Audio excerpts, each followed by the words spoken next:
नमस्कार, स्वागत है आपका अनादि न्यूज में। मैं हूं आपके साथ अभिषेक भट्टाचार्य। सीधा नजर डालेंगे इस वक्त की पहली बड़ी खबर पर। बड़ी राजनीतिक खबर इस वक्त की। शिवराज और कमलनाथ में चिट्ठियों का वार, लेटर वॉर शुरू हो चुका है। इससे पहले शब्दों के बाढ़ छोड़े जा रहे थे दोनों ही पार्टी के प्रमुख नेताओं की तरफ से। कमलनाथ के पत्र का सीएम शिवराज ने जवाब दिया है। सीएम शिवराज ने कमलनाथ को इसमें कुछ सलाह दी है और यह सलाह है कि जो टिप्पणियां उन्होंने की है उस पर माफी मांगे।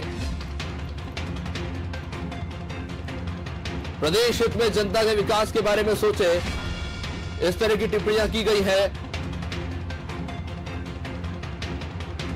और इसमें लिखा है कि आप एमपी के नहीं हैं, फिर भी आपको जनता ने स्वीकारा।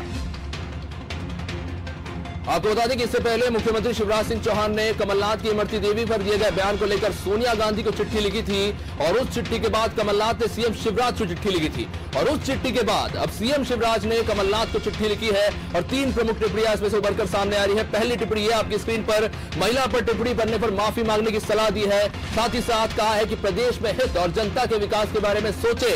और तीसरी और बहुत प्रमुख बात जो उन्होंने अपने इस लेटर में कही है कि आप एमपी के नहीं है, फिर भी जनता ने आपको स्वीकारा है। हमारे साथ जुड़े हुए हमारे संवाददाता अंकुर अध्वर्यु।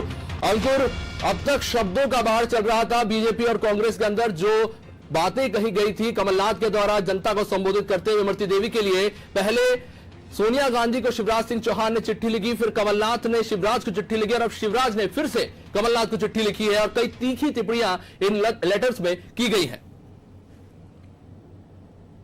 पिछले 2-3 दिनों से इमरती देवी के खिलाफ बयानबाजी चल रही है। कांग्रेस के नेता कमलनाथ लगातार अपनी हठधर्मिता पर लगे हुए हैं, अपने बयान को लेकर माफी नहीं मांग रहे हैं। उसके बाद लेटरवार चालू हुआ। पहले शिवराज सिंह चौहान ने सोनिया गांधी को पत्र लिखा, उसके बाद कमलनाथ ने शिवराज सिंह चौहान को पत्र लिखा। आज उन्हीं पत्रों का जवाब देते हुए मुख्यमंत्री शिवराज सिंह चौहान ने कहा कि कमलनाथ, आप भले ही मध्य प्रदेश के नहीं है, फिर भी मध्य प्रदेश की जनता ने आपको स्वीकार करने का कोशिश कर रही है। उसके बावजूद भी आप इस तरह से दलित माताओं बहनों का अपमान कर रहे हैं, ठीक नहीं। और उसके गलती करने के बाद भी आप अपनी गलती को नहीं मान रहे हैं। लगातार अपनी जो आपके राष्ट्रीय नेता भी बोल चुके हैं, उसके बाद भी आप अपनी गलती को स्वीकार नहीं कर रहे हैं। निश्चित तौर पर आपको इसके लिए माफी मांगनी चाहिए, सार्वजनिक रूप से माफी मांगना चाहिए। लेकिन देखने में आया कि कमलनाथ ने अभी तक इतना सब हो गया, उनके राष्ट्रीय नेता राहुल गांधी ने भी कह दिया, उसके बाद भी माफी नहीं मांग रहे। जाहिर तौर पर अंकुर, इससे पहले जैसे कि हमने देखा कि कमलनाथ ने कुछ शब्द कहे थे, उसको लेकर लीपापोती करते हुए दिखे उनकी पार्टी के कई नेता। उसके बाद कोई अलग अर्थ समझाते नजर आए कि इस शब्द का ये नहीं ये मतलब है, जिसको लेकर भी काफी आलोचना हुई थी। लेकिन उसके बाद जब उन्होंने देखा कि चौतरफा आलोचना हो रही है और नेशनल वुमेन ऑफ काउंसिल की तरफ से भी इसको लेकर अब आदेश जारी हो रहे हैं, तो कमलनाथ ने कहीं ना कहीं इस मामले को खत्म करने के लिए खेद प्रकट किया और इधर उधर से ही सही अपनी गलती को स्वीकार करने की बात कही। पर उस खेद को लेकर भी अब मतभेद देखने को मिल रहा है।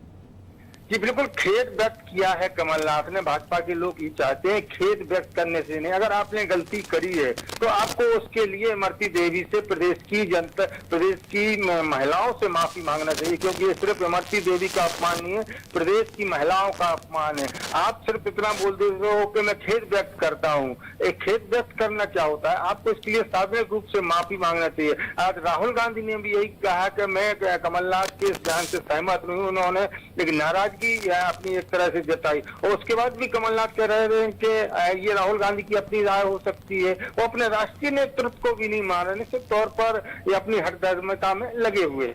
शुक्रिया अंकुर।